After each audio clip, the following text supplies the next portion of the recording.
السلام علیکم ورحمۃ اللہ نحمدہ ونصلی علی رسولہ الکریم اما بعد فاعوذ باللہ من الشیطان الرجیم بسم اللہ الرحمن الرحیم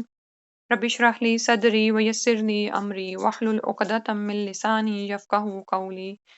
سورہ توبہ آیت نمبر 81 سے انشاءاللہ کرتے ہیں۔ فرحہ خوش ہو گئے المخلفون پیچھے چھوڑے جانے والے بمقعدہم اپنے پیچھے بیٹھنے پر، خلافہ رسول اللہ اللہ کے رسول صلی اللہ علیہ وسلم سے، وَكَرِهُ اور انہوں نے ناپسند کیا ان کے یجاہدوا کہ وہ جہاد کریں باموالہم اپنے مالوں کے ساتھ، وانفسہم اور اپنے نفسوں کے ساتھ، فی سبیل اللہ اللہ کے راستے میں، وقالوا اور انہوں نے کہا لا تنفروا نہ تم نکلو فی الحر گرمی میں، کل کہہ دیجئے نارو جہنم جہنم کی آگ اشد حرا زیادہ شدید ہے گرمی میں، لو کانوا یفقہون کاش کہ وہ سمجھتے ہوتے۔ اب یعنی تبوک سے ہی واپس آنے کا ان کا یہ حال تھا کہ یہ ایسی باتیں کر رہے تھے کہ اور اپنے پیچھے بیٹھ جانے پر یہ خوش ہو گئے تھے رسول صلی اللہ علیہ وسلم کے پیچھے بیٹھنے پر، اور انہوں نے ناپسند کیا کہ وہ اپنے مالوں اور جانوں کے ساتھ اللہ کی راہ میں نکلیں، اور کہنے کیا لگے کہ اتنا گرمی کا موسم ہے اور پھر نکلنا، اور یعنی پھر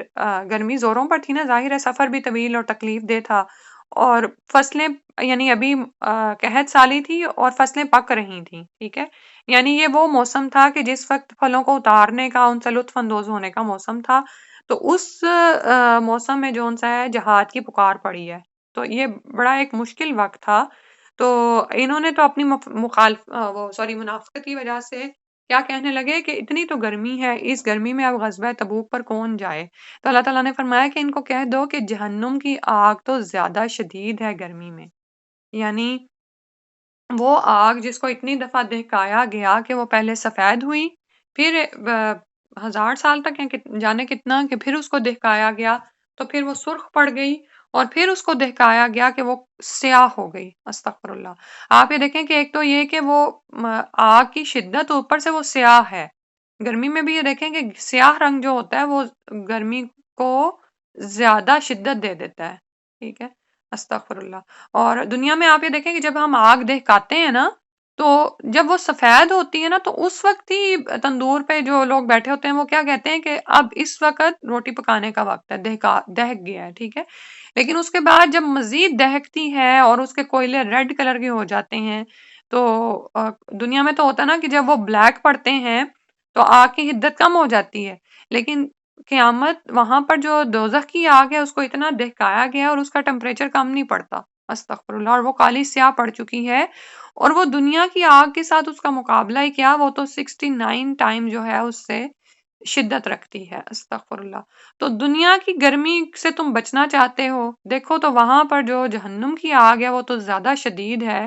لیکن کیا ہے، لوکانو یفقہون کاش کہ وہ اس بات کی سمجھ رکھتے۔ آج ہمارا بھی یہ حال ہے نا، کتنی ہی دفعہ ہم بہت ساری نیتیں باندھتے ہیں، لیکن موسم کی تبدیلی کی وجہ سے ہم پیچھے ہٹ جاتے ہیں، نہیں آج گرمی ہو گئی ہے، آج یہ ہو گیا ہے، آج باہر نکلنے سے مسئلہ ہو سکتا ہے، چلو کوئی بات نہیں، گھر ہی رہ لیتے ہیں۔ بچے اگر ہمارے نماز کے لیے پابندی سے جا رہے ہیں، موسم سازگار ہے تو وہ جا رہے ہیں، لیکن جو ہی ذرا موسم میں کمی بیشی ہوتی ہے، جیسے یہاں پہ تو برف پڑنا شروع ہو جاتی ہے، یا عموماً بارشیں ہو رہی ہوتی ہیں، یا شدت کی گرمی پڑنا شروع ہو جاتی ہے کبھی کبھار چبھنے والی، تو کیا ہوتا ہے کہ ہم کہتے ہیں چلو خیر ہے، گھر ہی نماز پڑھ لیں، اس سے کوئی فرق نہیں پڑتا، نعوذ باللہ من ذالک۔ تو اس وقت یاد رکھیں کہ انسان سوچ لے کہ یہ جو میں اللہ کی رضا کے لیے کوئی بھی کام کرنے چلا ہوں، یہ اللہ کی ناراضگی کو بجھانے والا ہے، ٹھیک ہے، اگر میں اس گرمی میں نکلوں گا تو اللہ کے غضب اور غصے کو بجھاؤں گا، اور وہاں پر تو لیکن اگر میں ایسا نہیں کروں گا اور اللہ کی ناراضگی مول لے لوں گا، تو پھر وہاں پر جو جہنم کی آگ ہے وہ تو بہت زیادہ شدید ہے، اور اس سے تو بچنے کا بھی کوئی امکان نہیں ہے، استغفر اللہ۔ یعنی اس کا کیا علاج کرو گے جب اگر وہی اسی میں جا پڑے، نعوذ باللہ من ذالک، تو پھر کیا حال ہوگا تمہارا؟ پھر اس کے بعد فرمایا فَلْيَضْحَكُوا قَلِيلًا تو چاہیے کہ ہنسیں، وَلْيَبْكُوا كَثِيرًا اور چاہیے کہ روئیں زیادہ، جزان بدلہ ہے بوجہ اس کے جو کانوا یکسبون بما کانوا یکسبون بوجہ اس کے جو وہ کمائی کرتے تھے، یعنی منافقین کو کرنا تو یہ چاہیے کہ جس طرح کے کام یہ دنیا میں کر رہے ہیں، اگر ان کو ان باتوں کا شعور ہوتا تو یہ تو روتے زیادہ اور ہنستے کم، لیکن ان کا حال کیا ہے کہ یہ تو پیچھے بیٹھ جانے پر خوش ہیں کہ شکر ہے ہماری جان چھوٹ گئی، ہم نے بہانہ بنا کر کسی طرح پیچھے بیٹھ گئے ہم۔ پھر اگلی آیت میں فرمایا فائن پھر اگر رجاءک اللہ اگر لوٹائے اللہ تجھ کو الی طائفۃ ایک گروہ کی طرف منہم ان میں سے فاستأذنوک تو وہ اجازت مانگیں گے آپ سے للخروج نکلنے کی فقل کہہ دیجئے لن تخرجوا نہیں تم نکلو معیا میرے ساتھ ابداً کبھی بھی ولن تقاتلوا اور نہ ہی تم کبھی جنگ کرو معیا عدوا میرے ساتھ دشمن کے خلاف انکم بے شک تم تم تو راضی ہوگے بالقعودی بیٹھنے پر اول مرتين پہلی دفعہ فقعدوا تو بیٹھے رہو مال خالفین پیچھے رہنے والوں کے ساتھ۔ اب اس آیت میں منافقین کی سیرت پر تبصرہ کیا گیا اور رسول صلی اللہ علیہ وسلم کو یہ بھی بتا دیا گیا ہے کہ جب آپ غزوہ تبوک سے واپس مدینہ پہنچیں گے تو جو منافقین جنگ میں شریک نہیں ہوئے تھے ان میں سے ایک گروہ آپ کے پاس آئے گا اور وہ یہ چاہے گا کہ آئندہ جب آپ صلی اللہ علیہ وسلم غزوے میں نکلیں تو وہ بھی آپ کے ساتھ جائیں گے للخروجی وہ آپ کے ساتھ جانے کی اجازت مانگیں گے اور یعنی وہ اپنے زبانی دعووں سے ایسی باتیں کریں گے کہ آپ کو خوش کر دیں تو لیکن ان کے بارے میں بتا دیا گیا کہ خصلت ان کی یہی ہے کہ اگر ایسا موقع آیا بھی تو وہ پھر بھی تمہارے ساتھ مل کر دشمن کے خلاف جنگ نہیں کریں گے اس لیے آپ کیا کرو کہ ان کو کہہ دو کہ تم میرے ساتھ ہرگز بھی نہیں نکلو گے جنگ کے لیے ٹھیک ہے اور ایسا کیوں کہا گیا کیونکہ تم نے جو پہلی ہی دفعہ پیچھے بیٹھ رہنے پر راضی ہوگے تو بائندہ تمہیں ساتھ نہیں لے جایا جائے گا اب تم جس خالفین یعنی جیسے پیچھے لوگ رہ گئے یعنی پیچھے کون رہتا ہے عورتیں ہوتی ہیں بیمار ہوتے ہیں یا جن کو شرعی عذر ہوتا ہے وہی رہتے ہیں تو اب ان کے ساتھ ہی تم بیٹھے رہو استغفر اللہ توب الیک یعنی آپ یہ دیکھیں کہ بعض اوقات کچھ مواقع ایسے ہوتے ہیں کہ وہاں پر پہنچنا وہاں کی حاضری دینا ضروری ہوتا ہے اور اگر آپ نہ پہنچو تو ہمیشہ کے لیے آپ کا ایک برا امیج لوگوں کے دل میں پڑ جاتا ہے نا جس کو مٹانا مشکل ہو جاتا ہے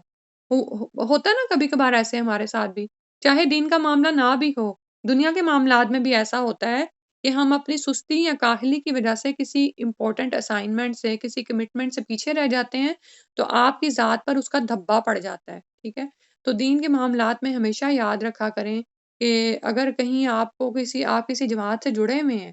اور آپ کے ذمہ ایک ڈیوٹی لگی ہوئی ہے اور آپ وہ کام کر رہے ہیں چاہے آپ سکھا رہے ہیں یا سیکھ رہے ہیں خیرکم من تعلم القرآن وعلمہ تو آپ یہ دیکھیں کہ سکھانے والا بھی کس کو سکھا سکتا ہے جب سیکھنے والا ہی موجود نہیں ہے اور وہی دل ہار جائیں اور پیچھے ہو جائیں ہٹ جائیں تو پھر وہ سکھانے والا بھی کس کو سکھائے گا ٹھیک ہے تو اگر آپ نے کوئی کمٹمنٹ کی ہے تو آپ اس میں بہت ضروری اہم مقام رکھتے ہیں لیکن اگر آپ کی طبیعت ایسی ہے کہ آپ ہر ایمرجنسی آنے پر انکار ہی کر دیتے ہیں بہانہ ہی بنا دیتے ہیں تو پھر آپ کا ایک امیج لوگوں کے ذہنوں میں پکا ہو جاتا ہے پھر نیکسٹ ٹائم آپ کو کام کہا بھی نہیں جاتا ٹھیک ہے کہ آپ کے لیے ایک امیج بن جاتا ہے کہ اس نے تو یہ کام کرنا ہی نہیں ہے جیسے بچوں کی مثال ہے نا کہ بعض اوقات کوئی بچہ ہمیں بار بار اس طرح سے وہ کہتا ہے کہ نہیں مجھ سے یہ کام نہیں ہو سکتا میں نہیں یہ کر سکتا تو کیا ہوتا ہے پھر آپ پھر اس کو کہنا ہی چھوڑ دیتے ہیں ٹھیک ہے تو نیکی کے مواقع ہوتے ہیں جن کو پکڑنا پڑتا ہے اگر آپ ان کو گوا دیتے ہیں نا تو آئندہ کے لیے بھی مواقع بند ہو جاتا ہے بعض اوقات کیا ہوتا ہے کہ ہم اس بات کے انتظار میں ہوتے ہیں کہ کوئی بڑا موقع ملے گا تو پھر میں کر گزروں گی وہ چھوٹے چھوٹے نیکی کے موقع ہم گواتے رہتے ہیں تو جب آپ چھوٹے چھوٹے گواتے رہتے ہیں نا تو پھر وہ بڑے تک بھی آپ نہیں پہنچ سکتے اللہ سبحانہ و تعالیٰ اس چیز سے ہمیں بچائے اور ہمیں بر وقت صحیح فیصلہ کرنے کی توفیق عطا فرما دے اور اس کے لیے بھی وہی تقوی والی بات ہے نا کہ اگر ہر وقت تقوی کا الارم اندر لگا رہے نا تو پھر اللہ تعالیٰ حکمت بھی انسان کو سکھا دیتے ہیں پھر اگلی آیت میں فرمایا ولا تصلی اور نہ آپ نماز پڑھیے علی احدن اوپر کسی ایک منہم ان میں سے ماتا ابدن جو مر جائے کبھی بھی ولا تقم اور نہ ہی آپ کھڑے ہوں علی قبری ہی اس کی قبر پر انہم بے شک وہ کفروا انہوں نے کفر کیا باللہ و رسولہ اللہ اور اس کے رسول کا وماتوا اور وہ مر گئے وہم فاسقون اور وہ نافرمان ہی تھے تو یہاں پر اس آیت میں رسول صلی اللہ علیہ وسلم کو منافقین کی نماز پڑھنے سے بھی روک دیا گیا اور ان کی قبروں پر کھڑا ہونے سے بھی کیونکہ نبی صلی اللہ علیہ وسلم کی سنت مبارکہ تھی کہ جس وقت آپ نماز جنازہ سے فارغ ہوتے اور اس کے بعد دفنا لیتے تو قبر کے پاس اتنی دیر تک رہتے کہ آپ چاہتے کہ قبر والا وہاں پر جو ہے فرشتوں کے سوالوں کے وقت انس حاصل کر لے ٹھیک ہے تو اور آپ دعا فرماتے رہتے نا وہاں پہ کھڑے ہو کے لیکن منافقین کے لیے آپ کو ان دونوں کاموں سے روک دیا گیا کہ نہ تو آپ ان کے حق میں نماز جنازہ ادا کریں کیونکہ آپ کی نماز جنازہ پڑھی مغفرت کے لیے جاتی ہے نا تو یعنی آپ کو پیچھے جیسے مغفرت سے روکا گیا تھا تو یہاں پر اب جو سا ہے نماز جنازہ پڑھنے سے روکا گیا، اور نہ ہی ان کی قبر پر کھڑے ہو کر ان کے لیے استغفار کریں، یعنی جب وہ مر چکے ہوتے ہیں۔ تو اس میں ہوا کیا تھا کہ عبداللہ بن ابئی کی جو ہے آپ صلی اللہ علیہ وسلم نے نماز جنازہ ادا کروا دی تھی، ٹھیک ہے؟ تو اس کے بعد اللہ سبحانہ وتعالیٰ نے یہ حکم اتارا کہ نہیں، اب کسی منافق کی نماز جنازہ بھی ادا نہیں کی جائے گی۔ اسی لیے حضرت عمر رضی اللہ عنہ حذیفہ بن یمان کی طرف دیکھتے رہتے تھے کہ وہ کس شخص کی نماز جنازہ پڑھتے ہیں اور کس کی نہیں پڑھتے، ٹھیک ہے؟ کیونکہ حذیفہ بن یمان کو پتا تھا نا کہ کون منافق ہے اور کون نہیں ہے، صحیح؟ اور ایسا ان کے انجام کیوں ہوا؟ کیونکہ وہ بھی کافر ہی ہیں، انہوں نے اللہ اور اس کے رسول کا کفر کیا اور اسی حالت میں وہ مر گئے، یعنی کفر کی حالت میں مر گئے، انہوں نے توبہ نہیں کی، اپنے نفاق سے واپس نہیں آئے، اور وہ نافرمان ہی تھے، بات نہیں سنتے تھے، بات مانتے نہیں تھے، فاسق تھے۔ پھر اس کے بعد فرمایا ولا تو جب کا، اور نہ آپ کو تعجب میں ڈالے، نہ پسند آئے تجھے اموالہم ان کے مال، و اولادہم اور ان کی اولادیں، انما یرید اللہ، بے شک اللہ تعالیٰ تو چاہتا ہے کہ ان یعذبہم، کہ ان کو عذاب دے، بہا ساتھ اس کے پھر دنیا میں، و تضحکا، اور ان کی نکلیں انفسہم جانیں، وہم کافرون، اس حال میں ہی کہ وہ کافر ہوں، یعنی مال و دولت، خوشحالی، آسودگی، ان کی اولادیں اور ان کے جو مال ہے نا، نبی صلی اللہ علیہ وسلم کو فرمایا جا رہا ہے کہ آپ کو یہ تعجب میں نہ ڈالیں، آپ کو یہ پسند نہ آئے، کیونکہ یہ تو ان کے لیے فتنے کا باعث بن گئی نا۔ اب یہ ساری نعمتیں کیا ہیں؟ یہ نعمتیں ہی ہیں، لیکن یہ جب اللہ کے احکامات کی تکمیل میں رکاوٹ کا باعث بن جائیں تو یہی فتنہ اور عذاب بن جاتی ہیں، ٹھیک ہے؟ ایک تو نفاق کا مرض تھا ان کے اندر پہلے ہی، دوسرا اللہ تعالیٰ نے جب ان کو عیش و آرام کی زندگی بھی میسر کر دی، تو پھر تو ان کا حال ہی کیا تھا کہ غزوہ تبوک پر بھی جانے سے انکار کیا، اللہ کی راہ میں خرچ کرنا ان کے لیے مصیبت کا باعث بنتا تھا، سفر کی صعوبتیں وہ برداشت نہیں کر سکتے تھے، تو یہ وہ تمام چیزیں ہیں جس کی وجہ سے اللہ تعالیٰ فرما رہے ہیں کہ یہ چیزیں آپ کو تعجب میں نہ ڈالیں کہ ان کو اللہ تعالیٰ نے اتنا کچھ عطا فرمایا ہے، ٹھیک ہے؟ یعنی یہ سب نعمتیں ہونے کے باوجود بھی جہاد کی ان کو ترغیب دی جاتی ہے تو ان کے دلوں پر رتی برابر اثر نہیں ہوتا، بلکہ وہ اپنی بزدلی پر اور پیچھے رہنے پر ہی خوش ہوتے ہیں۔ اور یہاں پر پھر وہی بات ہے کہ اللہ تعالیٰ تو چاہتے ہیں کہ اس کے ذریعے سے ان کو ایسی آزمائش میں ڈالا جائے کہ دنیا میں بھی عذاب دیا جائے، اور ان کی جب جانیں نکلیں تو بھی ان کو توبہ کی توفیق نہ ہو اور وہ کافر ہی مر جائیں۔ استغفر اللہ توب الیہ۔ اور یہاں پر آپ دیکھیں کہ یعنی کتنا برا انجام ہے جو کافروں کے لیے، یہ ان منافقین کے لیے بتایا جا رہا ہے۔ اللہ سبحانہ وتعالیٰ منافقت سے بچائے رکھے، آمین۔ اور جو تھوڑی بہت بھی منافقت ہمارے دلوں میں یا کبھی آ جاتی ہے تو اللہ تعالیٰ اس کی بھی مکمل طور پر صفائی کر دیں، آمین۔ وائزہ، اور جب انزلت نازل ہوتی ہے سورتن کوئی سورت، ان آمنو، کہ ایمان لے آؤ، باللہ وجاہدو، اللہ پر، اور جہاد کرو، مع رسول ہی، اس کے رسول کے ساتھ، استأذنہ کا، تو اجازت طلب کرتے ہیں آپ سے، اولو الطول منہم، اب فراغت والے، یعنی جن کے پاس مال ہوتا ہے وہی آپ سے، وسعت والے جو ہوتے ہیں وہ آپ سے وہ اجازت طلب کرنے آ جاتے ہیں۔ وہ قالو، اور وہ کہتے ہیں، ذرنا، چھوڑ دیں ہمیں، نقم مع القاعدین، کہ ہم پیچھے بیٹھ والوں کے ساتھ بیٹھے رہیں۔ تو حالت ان کی کیا ہے کہ جب ان کوئی صورت نازل ہوتی کہ اللہ پر ایمان لے آؤ اور اللہ کے رسول کے ساتھ مل کر جہاد کرو، تو جو وسعت والے ہوتے تھے، یعنی باوجود اس کے کہ اللہ تعالیٰ نے ان کو بے شمار نعمتیں عطا فرمائی تھیں، ان نعمتوں کو اللہ کی راہ میں لگانے کے بجائے وہی آپ صلی اللہ علیہ وسلم کے پاس آ جاتے اور کہنے لگتے کہ ہمیں پیچھے رہنے والوں کے ساتھ ہی بیٹھنے دیں۔ استغفر اللہ۔ یہاں پر ہم اپنی حالت کو دیکھیں کہ کیا ایسا تو نہیں ہوتا دین کا کوئی کام آ پڑتا ہے تو ہم کہتے ہیں نہیں، ہمیں تو اپنا جو ہے وہ سکون چاہیے، ہم پیچھے ہی بیٹھے رہیں۔ حالت ان کی کیا ہے؟ رضو، و راضی ہو گئے، بھی ان کے یقونو، وہ ہوں، مع الخوالفی، پیچھے رہنے والیوں کے ساتھ۔ کون ہے وہ؟ یعنی جو عورتیں ہیں نا، عورتوں کو پیچھے رہنے کی اجازت ہے، وہ نہیں جہاد پہ جاتی۔ وطوبیہ، اور مہر لگا دی گئی، علی قلوبہم، ان کے دلوں پر، فہم لا یفقہون، تو وہ سمجھتے نہیں ہیں، یعنی ان کے دلوں پر اب مہر لگ گئی ہے، ان کے اپنی بدعمالیوں کی وجہ سے، ان کے فسق کی وجہ سے، ان کی نافرمانیوں کی وجہ سے، اللہ کے احکامات سے منہ پھیرنے کی وجہ سے، اللہ کی بات، اللہ کے حکم کو نہ ماننے کی وجہ سے، کہ اب یہ اس بات پر راضی ہیں کہ ہم پیچھے ہی بیٹھ رہے ہیں، یہ نہیں جانتے کہ پیچھے بیٹھ رہنے میں ان کے لیے دنیا میں بھی رسوائی ہے اور آخرت کا ہمیشہ کا عذاب ہے، نعوذ باللہ۔ وہ وجہ کیا ہے کہ جب انہوں نے پہلی ہی دفعہ حکم کو نہ مانا تو اب ان کے دلوں پر ہی مہر لگ گئی ہے، اب انہیں کسی بات کی سمجھ نہیں آتی، اب انہیں یہ سمجھ نہیں آتی کہ دنیا کی زندگی فانی ہے، اس کے جتنے بھی مزے اڑا لیں گے تو یہ کب تک رہنے والے ہیں، ٹھیک ہے؟ آپ یہ دیکھیں کہ جتنی بھی نعمتیں اللہ تعالیٰ نے ہمیں دی ہوئی ہیں، تکبر کا کیا مقام ہے؟ ایک تو یہ کہ وہ ہماری حاصل کردہ ہیں ہی نہیں، اگر حاصل بھی ہم نے کی تو اللہ کی دی ہوئی توفیق کی وجہ سے، اللہ کے انعام کی وجہ سے، اللہ کے فضل کی وجہ سے، اور یہ کہ دوسری بات یہ کہ وہ ہمیشہ رہنے والی ہیں ہی نہیں۔ کوئی ایک چیز آپ آج نعمت اٹھا کے دیکھ لیں، آپ کے پاس بہت اچھی گاڑی ہے، کب تک وہ آپ خود چلا سکتی ہیں اور کب تک وہ آپ کے پاس رہے گی؟ کتنے ہی ہم جیسے دنیا سے گزر گئے اور ہم بھی گزرنے ہی والے ہیں، ٹھیک ہے؟ اور پھر یہ کہ اس پر کیا تکبر کا مقام کہ اگر یہ مال و دولت، یہ آسائشیں اور یہ یعنی صحت جوانی ہم نے اللہ کے حکموں کو ماننے میں نہیں گزاری تو یہ تو آخرت میں بھی فائدہ نہیں دے گی نا پھر، ٹھیک ہے؟ تو ان باتوں کی ان کو سمجھ نہیں آتی کہ یہ مال جو اللہ نے دیا اس سے وہ اپنی آخرت کما لیں۔ اب تو حال یہ ہو گیا کہ ان کے دلوں پر مہر لگ گئی اور اب اس بات کو سمجھیں گے ہی نہیں۔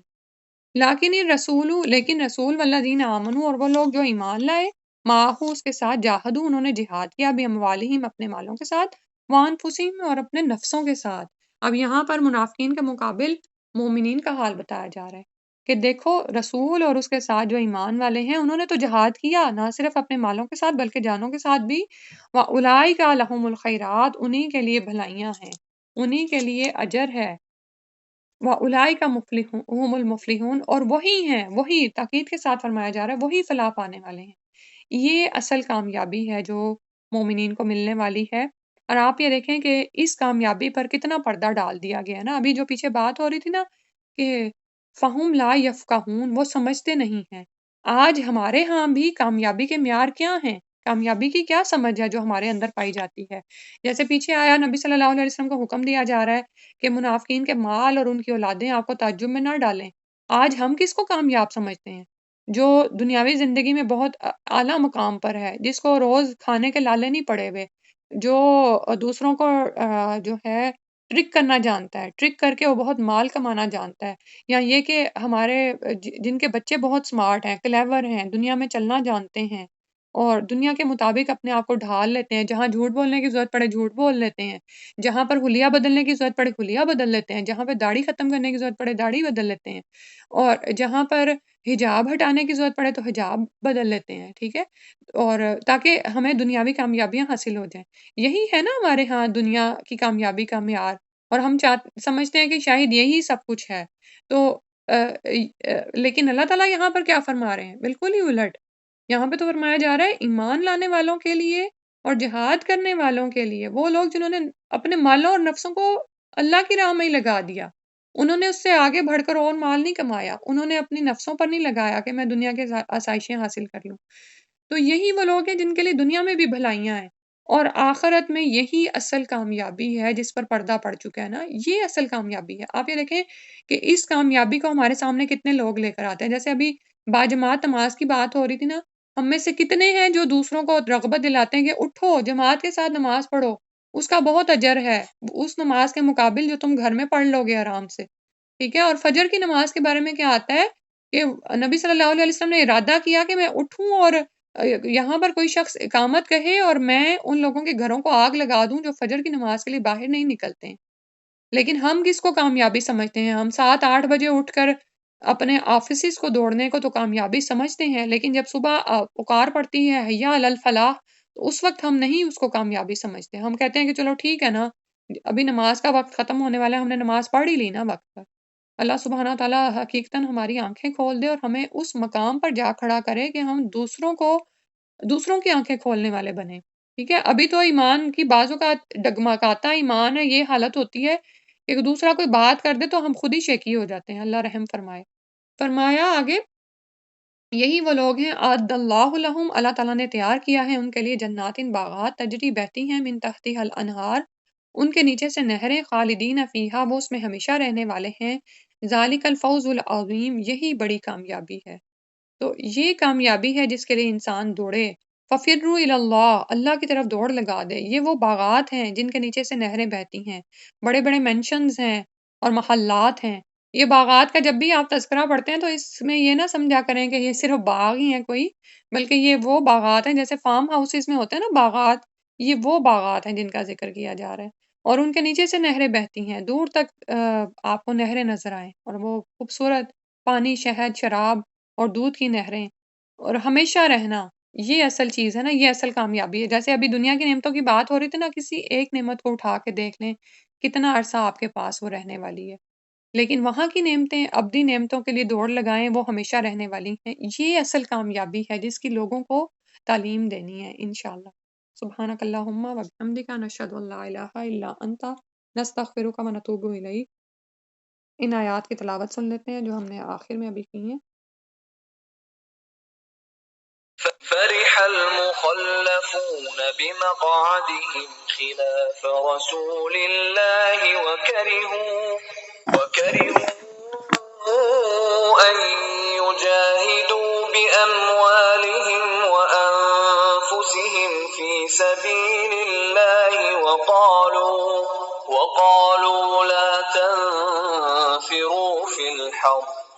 قل نار جهنم أشد حرا لو كانوا يفقهون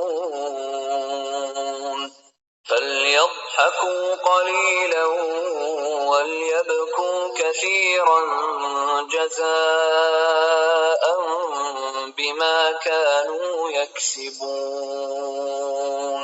فإن رجعك الله إلى طائفة منهم فاستأذنوك للخروج فقل لن تخرجوا معي أبدا ولن تقاتلوا معي عدوا إنكم رضيتم بالقعود أول مرة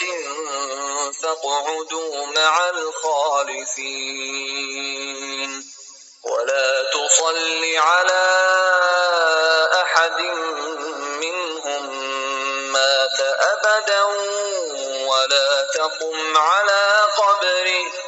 إنهم كفروا بالله ورسوله وماتوا وهم فاسقون ولا تعجبك أموالهم وأولادهم إنما يريد الله أن يعذبهم بها في الدنيا وتزهق